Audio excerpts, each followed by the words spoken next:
We learn in school that the Revolutionary War started at Lexington and Concord. On April 1775, Patriots and Redcoats clashed to ignite the war that would give America its independence. But what if I told you that that wasn't actually the first military conflict of the Revolutionary War? Because it wasn't. It actually happened here in Castle New Hampshire 4 months earlier, exactly 250 years ago.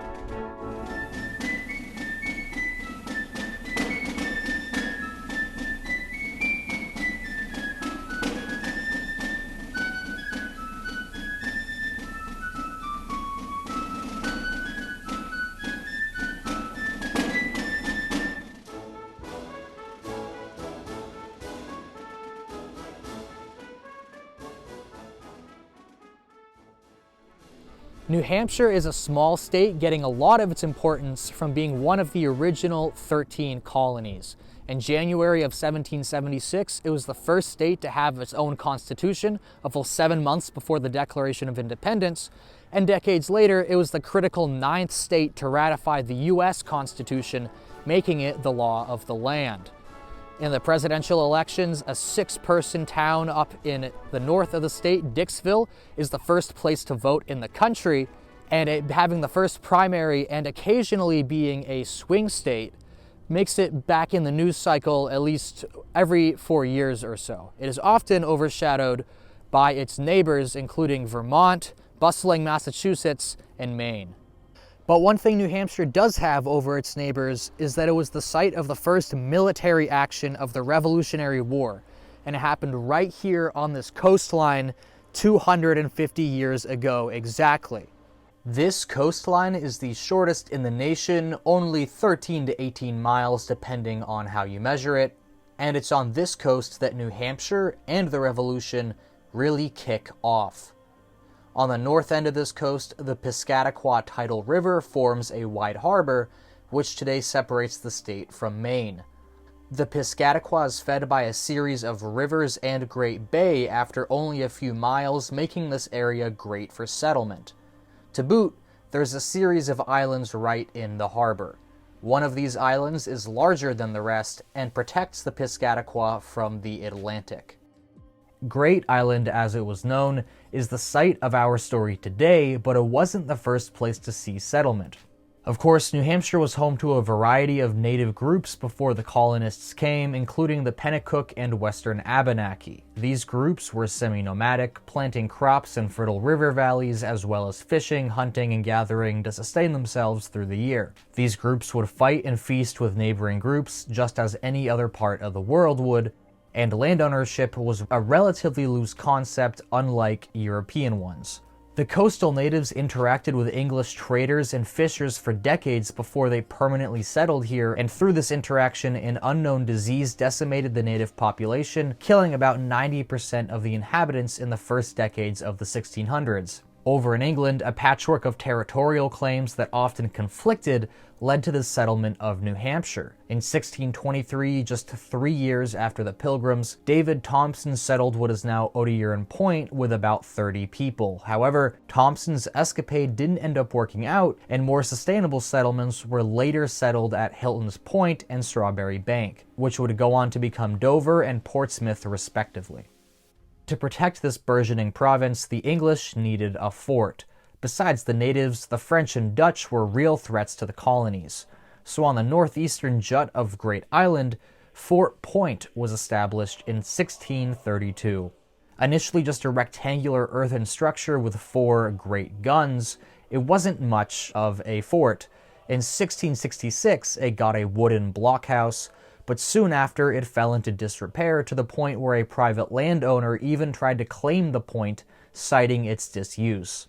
But tensions between France and England rose around this time, and with increased threat came increased development. In 1692, it was rechristened Fort William and Mary after the nation's monarchs, and later was given a 16-gun embrasured breastwork. Interestingly enough, the next year, the island on which the fort was located became the town of Newcastle. In 1705, even more upgrades came with stone walls, 2 westward bastions, and a total of 24 gun embrasures, plus 2 smaller landward positions flanking the front gate. 1771 saw even more additions with a lighthouse and a stone barbette battery with 7-foot walls. To some degree, the fort was actually suffering from success, as forts up and down the coast had been assailed by the French, but never this one. Despite not really seeing combat, the fort still served a purpose for New Hampshire, as it stored most of the weapons and powder that would be used for the militias and royal forces in the province.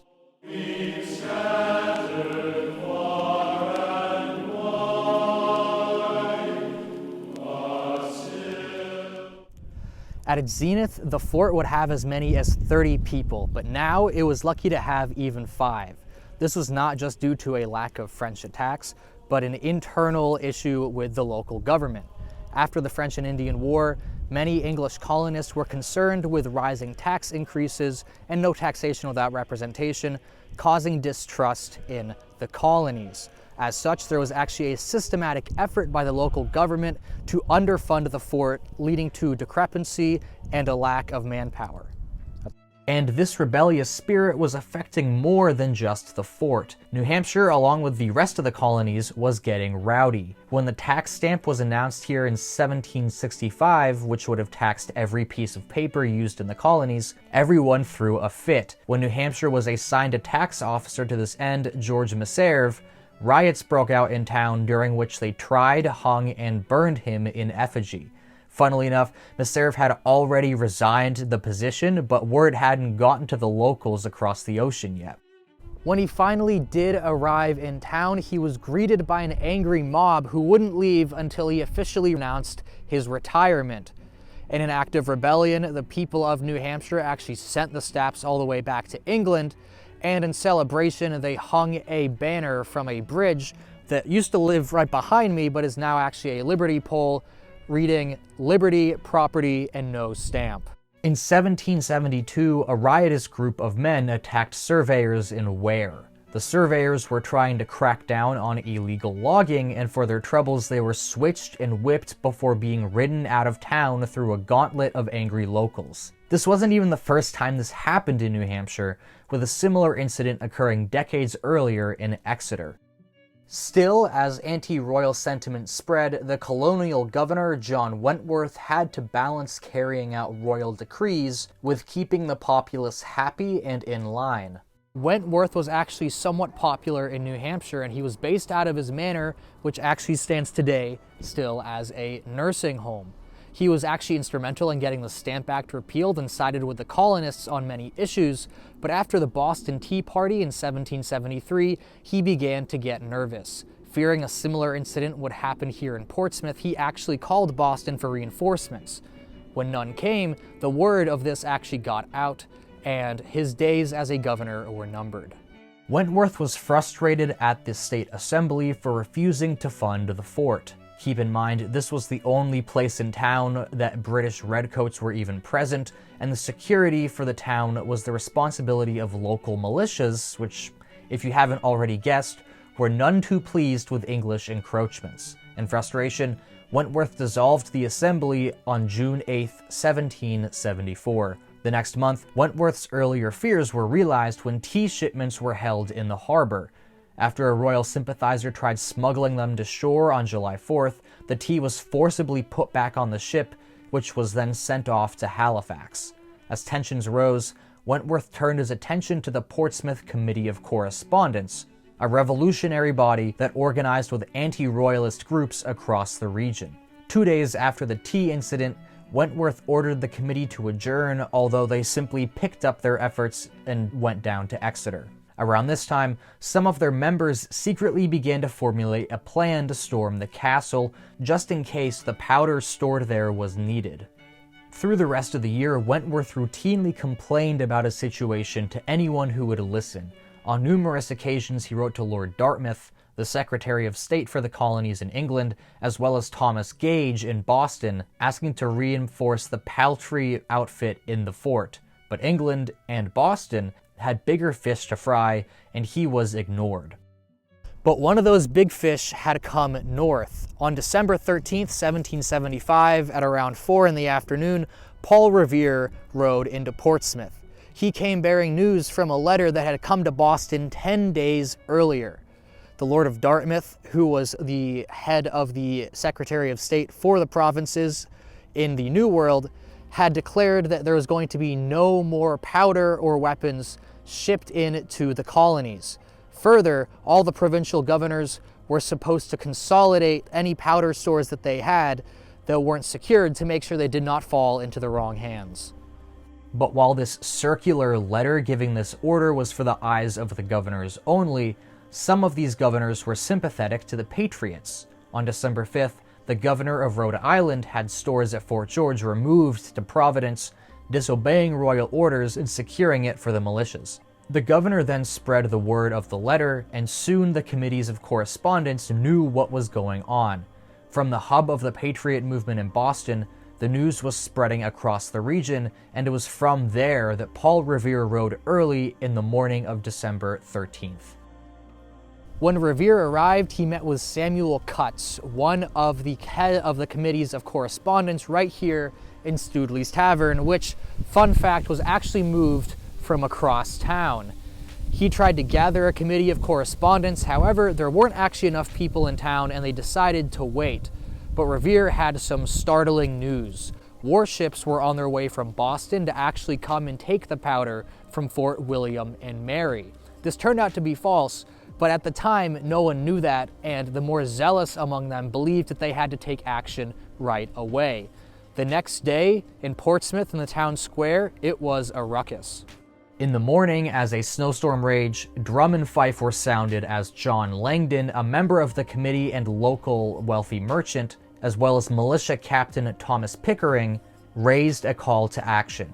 Going through the streets of Portsmouth, the men raised a crowd, many of which were militiamen themselves, to go to the fort and seize the powder and weapon stores there. Of course, their actions weren't quiet, and the province's Chief Justice, Theodore Atkinson, tried to talk them down. Of course, the men refused, and in cold and snowy conditions, quite unlike what we have today, about 200 men in Portsmouth gathered in the town square and then boarded gondolas much like this one here, and then moved all the way on the river to Great Island. Along the way, they were actually joined by about 200 more men from Rye and Newcastle. By 3 p.m., about 400 men in a snowstorm were surrounding Fort William and Mary.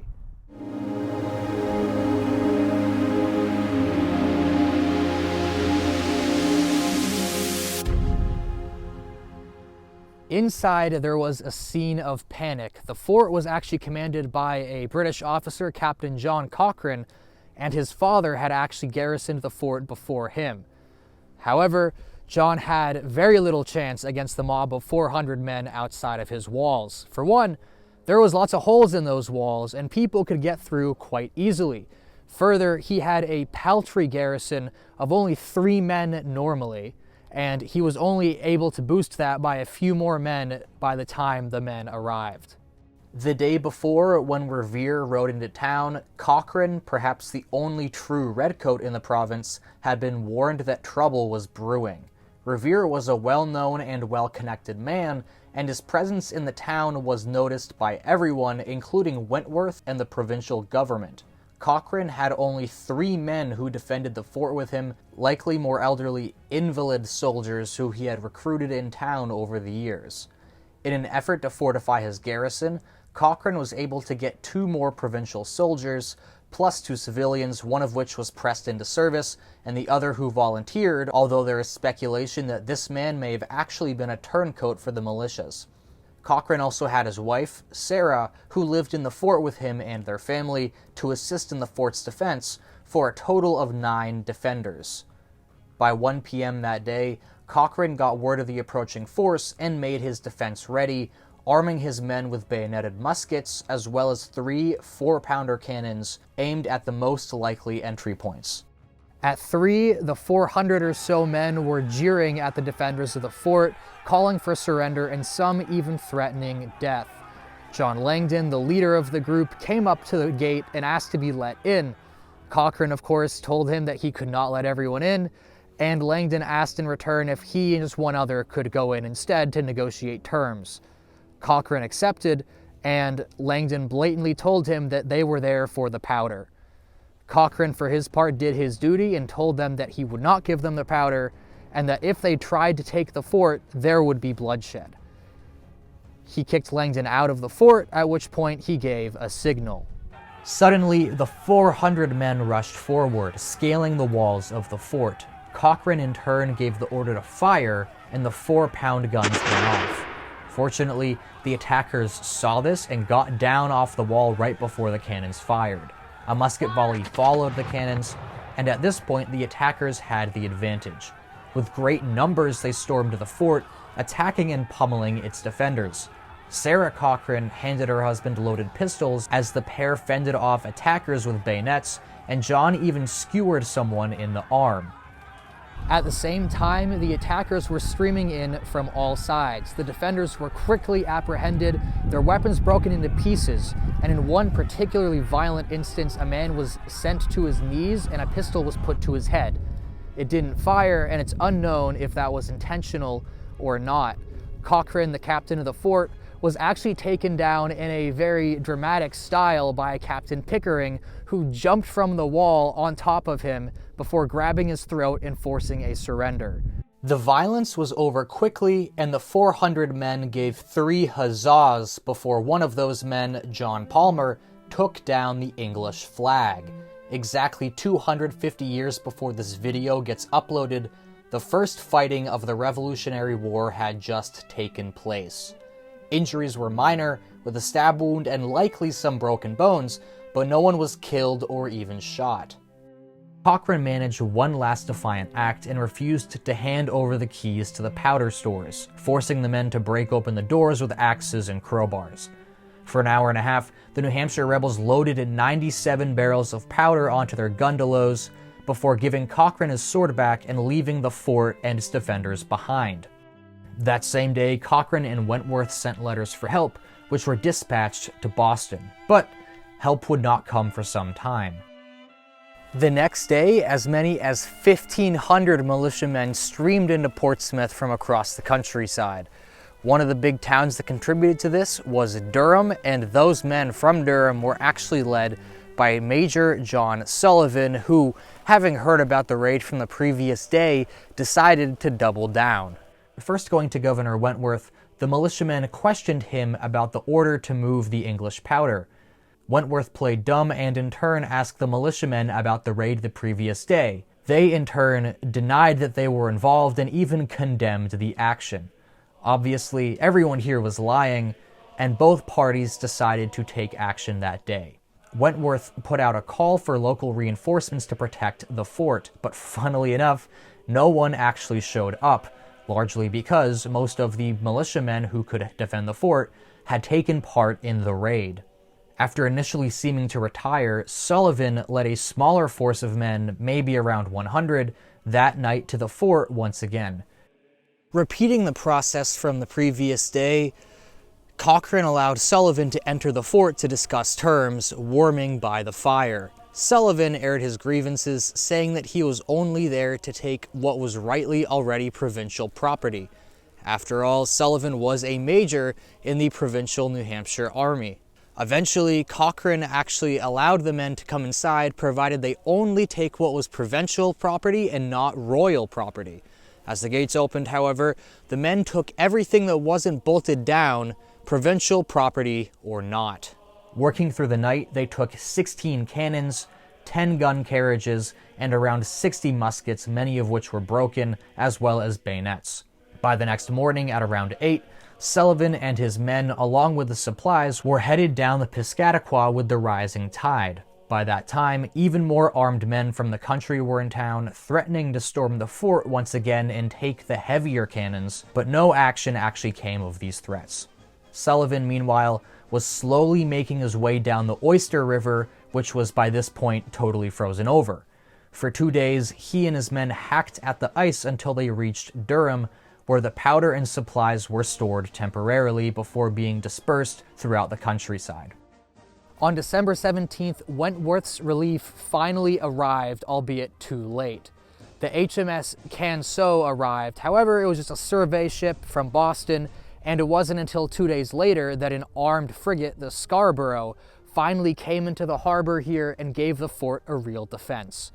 But by that point, it was too late. The fort had been abandoned by the militia, all of the stores were taken out, and there was no one to bring the Patriots to justice. Besides Wentworth, the ships in the harbor, which never disembarked, and the paltry garrison, the militia ran the state.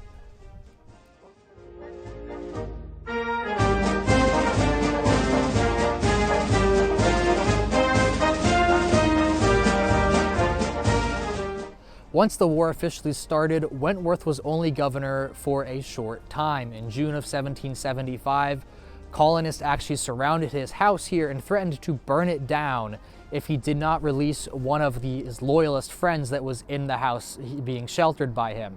He initially refused, at which point the colonists actually pointed a cannon right into his front door. His friend graciously surrendered himself, giving the Wentworths time to escape out the back and go to the river there down to the fort. 5 days later, the legendary Battle of Bunker Hill took place in Boston, and tradition holds that some of the powder from this raid supplied the embattled soldiers there. By August, Wentworth fled Portsmouth, never to return, leaving the state fully independent from the crown. In January of 1776, New Hampshire ratified its own state constitution, the first in the nation, a full 6 months before independence was officially declared. Wentworth, meanwhile, would spend the war in loyalist cities until he left for Nova Scotia after the war, becoming its governor for 16 years. After the raid, many of the men involved went on to fight in the American Revolution, behind trees and walls not too different from these ones here. John Langdon did not fight in the war, but he would go on to be an important founding father, being one of New Hampshire's governors, serving as the head of the first American Senate, and being a signer of the Declaration of Independence. Major John Langdon, for his part, did fight in the war and became a general and even fought alongside George Washington at the Battle of Trenton in New Jersey. After the war, he too was a founding father who served as one of New Hampshire's governors, and also was at the Constitutional Convention. Not much is known about what happened to Cochrane after the war. He and the fort's defenders gave depositions about the raid on the ships in the harbor, and from their testimony it was determined that the participants had committed treason. Cochrane then accompanied Wentworth and the ships to Boston, after which his historical record is silent. The fort itself was largely inert after the war, but afterwards was renamed Fort Constitution.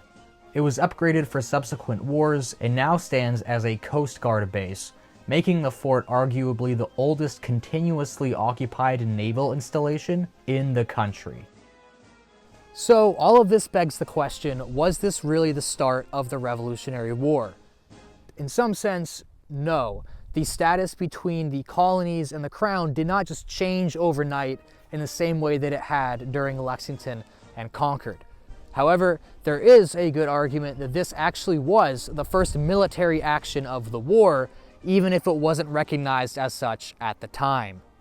Critics of this argument will point out that actually there had been a series of violent or similar altercations between the English and Americans.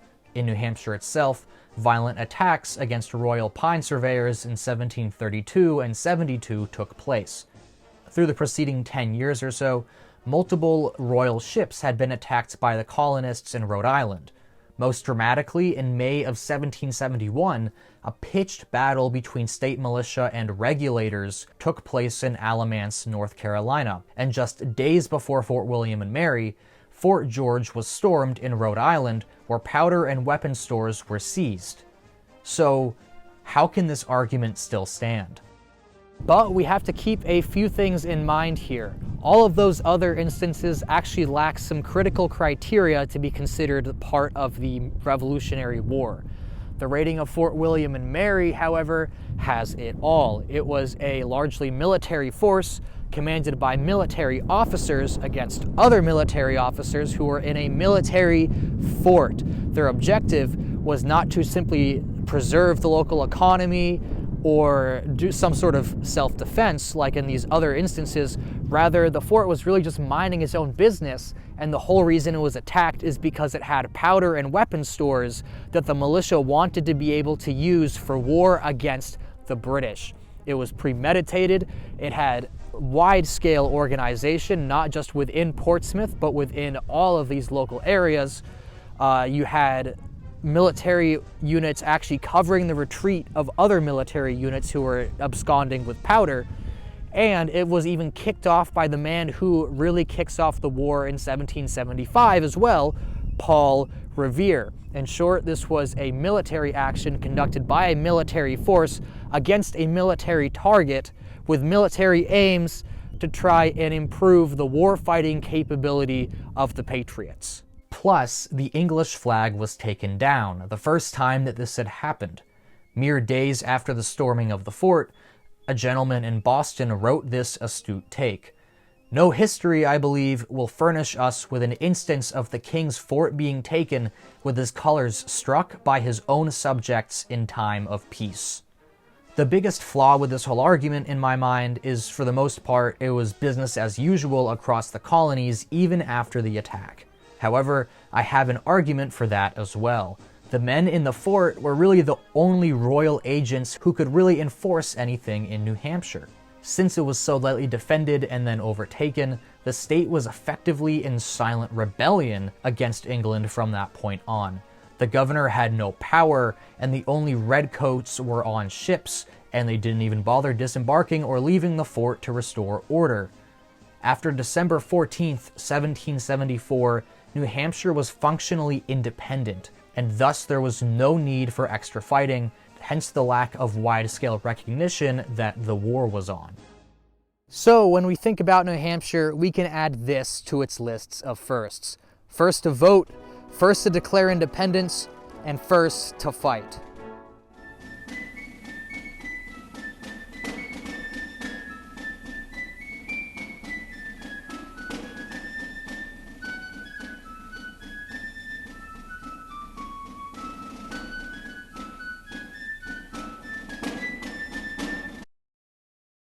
So when we think about New Hampshire, we can add that to its lists of firsts.